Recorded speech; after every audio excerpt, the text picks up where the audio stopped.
Okay, so you are likely still trying to figure out what exactly went down at the end of WrestleMania 41, Night 2. Yeah, that main event. Cody Rhodes versus John Cena. Undisputed WWE Championship. Right, and it's supposed to be Cena's last year. Pretty much everyone thinks that. And then he has that huge heel turn at Elimination Chamber. Which set the stage, right? Massive stakes for this match.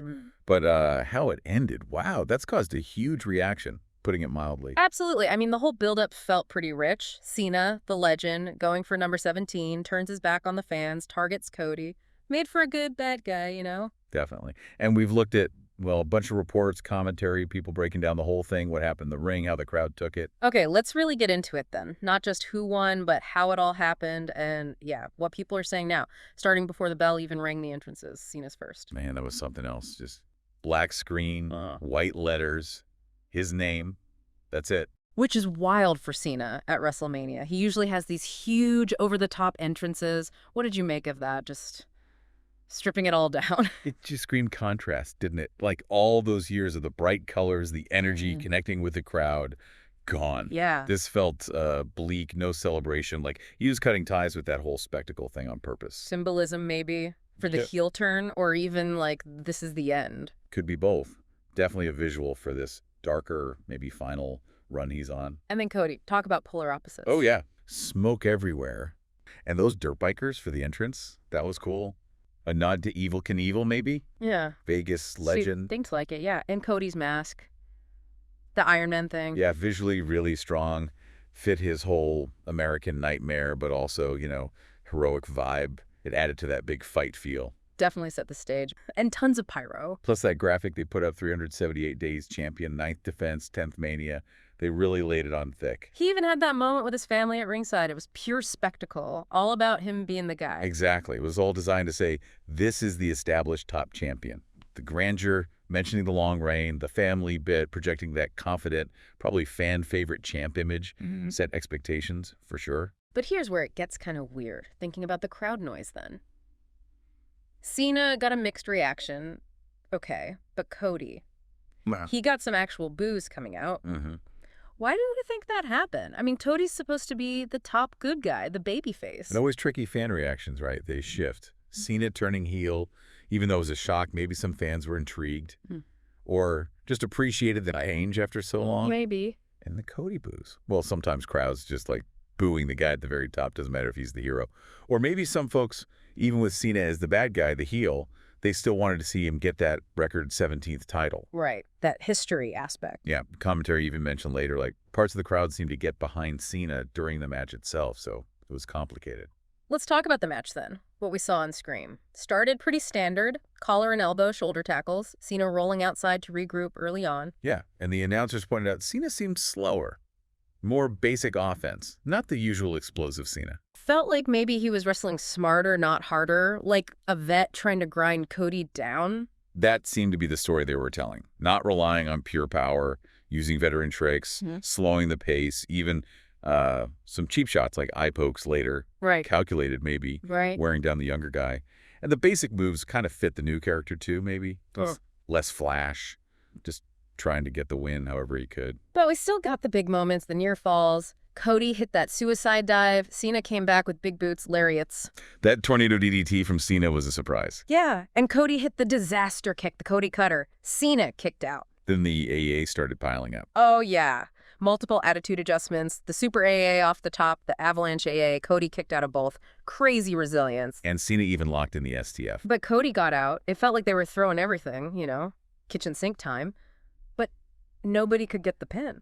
It's that finisher spam thing again, which some people don't love. But here it was meant to show how much the title meant, how tough both guys were, the drama, the stakes. Then things took a turn. The ref bump. Always a classic trope. Happens, yeah. But then Cena immediately goes and rips off the turnbuckle. Very deliberate. It just starts smashing Cody's head into the exposed steel, like multiple times. Then another AA. Just pure villain, willing to do anything, break any rule. But it didn't stop there. Suddenly, Travis Scott's music hits.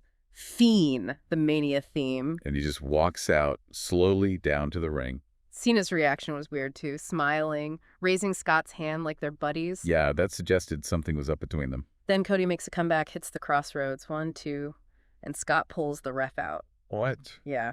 Physically drags the ref out of the ring before the 3. A celebrity getting that involved in the main event finish, that felt really unusual for a world title match. Highly unusual. And it looked intentional, choreographed almost. Cena smiling, Scott intervening like that. It just blurred the lines big time. So Cody, obviously mad, waves Scott into the ring. Scott takes a swing, Cody blocks it, hits him with the crossroads, then kind of tells him to get lost. Okay, so the crowd probably likes seeing Scott get his comeuppance there. Probably. But it definitely took the focus off Cody and Cena for a bit. Just a bizarre detour in the middle of the championship match. Yeah, really adding to the unconventional feel of the whole thing. And then the actual finish, which people are really talking about. Cena grabs the title belt. Okay, weapon time. But Cody stops him, takes the belt away from him, like maybe trying to win clean honor. I don't know. Risky move, given what just happened. You think? Because right after that, Cena looks like he's begging off, then bam, low blow, super blatant. Oof. Followed immediately by smashing Cody with the title belt anyway. Wow. So Cody stopping him didn't matter? Nope. The ref slides back in, counts the 1, 2, 3. Cena wins, new champion. And the show ends with Cena celebrating with Travis Scott. Yeah. Unexpected, doesn't quite cover it. Controversial is more like it. For sure. That finish was clearly meant to be controversial. Lock in Cena as the bad guy champ. The low blow, the belt shot, same stuff he did at Elimination Chamber, basically. Establishes his pattern. And celebrating with Scott just rubs it in, right? Like aligning with the celebrity, ditching the old wrestling code. Exactly. So how did that go over? What had the reaction been like? Overwhelmingly negative from what we're seeing and hearing. Words like terrible, horrendous, underwhelming, some much stronger language too, just general disappointment. Okay, so what are the main complaints? Why the backlash? Seems like a few big things. Number 1, easily, where was The Rock? Ah, yeah. After Elimination Chamber, people expected him. Totally. Fans felt like that whole story just got dropped. A lot of comments about feeling kind of, well, screwed over by that. His absence was a huge deal. Makes sense. What else? Cody not using the belt himself when he had the chance. Right, when he took it from Cena. Yeah. People felt it made him look dumb or naive. Like, Cena just cheated, Scott interfered, and Cody passes up the equalizer. It undermined him, folks are saying. Missed chance for payback. Okay, I can see that point. Frustrating for his character. And the Travis Scott part. Not popular, generally seen as taking away from the actual match, the wrestlers. Felt forced, like celebrity dick-sucking was one phrase I saw used. Just didn't belong in the finish of the biggest match of the year. Yeah, overshadowing the title fight. And the finish itself, the low blow belt shot combo, just felt flat. Anticlimactic for such a big title change, apparently. Yeah, not satisfying. So even though Cena won, people weren't happy how he won. Exactly. And remember those boos for Cody earlier? There were reports of that happening during his comebacks, too. And cheers for Cena sometimes, but the cheating ending turned most people against Cena's win. We've got some interesting notes here from our Wrestling Observer. Exactly. Dave Meltzer's review of that specific WrestleMania 41 main event. So when a Mania main event lands at, what was it, 1 3/4 stars? Yeah, 1 3/4, it makes you go, okay, what went wrong? So that rating, 1 3/4 stars. What were the big reasons Meltzer gave for such a low score for that kind of match? Well, one of the first things he pointed out was the pacing. He said it was very slow early. Which isn't what you expect for a WrestleMania main event, is it? You want energy right away. Exactly. But maybe more significantly, he talked about Cena's condition. He wrote, Cena was clearly hurting, and that he bumped like a guy who didn't want to be bumping. That's pretty telling. Yeah, I mean, Cena's had an incredible career, but longevity means wear and tear. If he's limited physically... It absolutely affects the match, especially against someone like Rhodes. That intensity, that dynamism, it might just not be there fully. And Meltzer even mentioned a specific move, right? The Cody cutter. He did. Since Cena didn't take it well. Little things like that can kind of pull you out of the match, break the illusion. Okay, but the real, flashpoint seemed to be that spot with the championship belt. Oh, yeah. That was the big one in the review, for sure. Walk us through that sequence again. Okay, so Cena grabs the title belt, goes to use it. Standard heel tactic, potentially. Right, but Cody stops him. They have this tug of war over the belt. Cody wins. He gets the belt. And this is the moment, right? The babyface has the weapon. Exactly. And he refuses to use it. He tosses it aside. And Meltzer's reaction to that was strong. Very strong. He basically said, in 2025, you want to make sure a babyface doesn't get over, have him do that spot. He couldn't believe Rhodes agreed to it. Wow, that's harsh. But he backs it up with a comparison to Cody's dad, Dusty Rhodes. Yeah, he said there's not a 1% chance Dusty Rhodes in that situation isn't hitting the guy with the belt. Which really highlights a generational shift, maybe. Or just a different philosophy on what makes a top babyface. Or what connects with this audience. Meltzer even sketched out this alternate ending where Dusty does use the belt, gets a pin, maybe a second ref reverses it to a DQ. Which he admitted might even be a worse finish, technically. Right, but his point was that it wouldn't have made Cody look, well, weak or indecisive in the same way. So the intention might have been, Cody's taking the high road, he's honorable. But the execution, according to Meltzer, just completely backfired. Made him look like he choked, maybe, or just didn't want to win badly enough on the biggest stage. It's such a fine line, isn't it? Yeah. Portraying virtue versus portraying, I don't know, a lack of killer instinct when it matters most. Especially at WrestleMania. And the crowd reaction seemed to kind of bear that out. What did Meltzer say about the crowd at the end?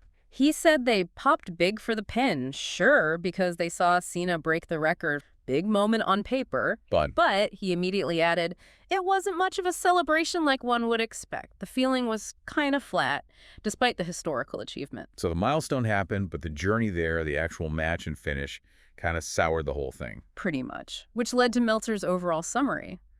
Between Cena's limitations and the bad finish, this was a very sour ending to the show.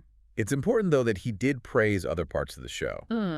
Oh, definitely. He wasn't down on the whole event. He said the first 3 matches were great, called the opener maybe one of the best women's matches ever done in the U.S., so context is key. It wasn't a disaster of a show, just a main event that really missed the mark for him.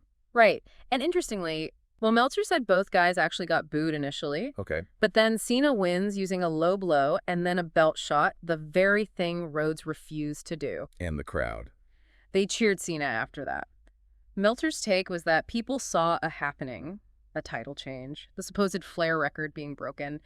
The event of it overshadowed the heelish tactics. That's fascinating. So the moment trumped the method. Seems like it. And Cena's quote afterwards, winners write history. Which Meltzer saw as a kind of nod to the fact that, the actual Flair record count is debatable and WWE tells its own story. Exactly. Winners write the history. Or at least the WWE narrative. It really shows how much control they have over how these things are framed for the audience. And the Travis Scott interference, can't forget that. Right. Meltzer specifically noted it took forever for him to get to the ring, and they basically had to stall, which looked bad. Yeah, celebrity spots can be tricky. They need to be integrated smoothly. And then, of course, the big one, the finish. The refusal to use the belt, the low blow. Meltzer called it unbelievably lame. He also tied it back to a previous story, didn't he? With Kevin Owens. He did, yeah. Pointed out that Owens also hesitated to use a weapon on Rhodes when Rhodes was supposedly injured. So it felt like a repeated trope, this idea of pulling the trigger and failing to do so. Made it feel less fresh, maybe less impactful this time around. And there were concerns about Rhodes' character arc even before the match, too, right? Yeah, Meltzer floated the idea that maybe Rhodes getting beaten down by Cena, The Rock, and Scott in that Elimination Chamber angle. Okay. But then just engaging in debates instead of, actively seeking payback. Maybe that contributed to the crowd not being fully behind him in that key moment. Interesting. Maybe fans wanted to see more fire, more aggression from him leading up to Mania, and that passive response carried over. Could be. It's about meeting audience expectations for how a hero should react, I guess. But Meltzer did offer a possible out, story-wise. Oh, yeah. He suggested this whole thing might be a setup. A setup for what? For a rematch. Right. Where Rhodes does finally snap, maybe. He does pull the trigger and hits Cena with a belt shot. Ah, okay. So the unsatisfying finish now becomes part of a longer story. The eventual payoff. Exactly. Classic wrestling booking, potentially. Make him wait for it. We'll see if that actually happens, but it's a way to make sense of it. Speaking of future stuff, The Rock popped up on Pat McAfee's show. Right. What did he have to say? He wasn't even Mania 41, was he? No, but he was talking storylines.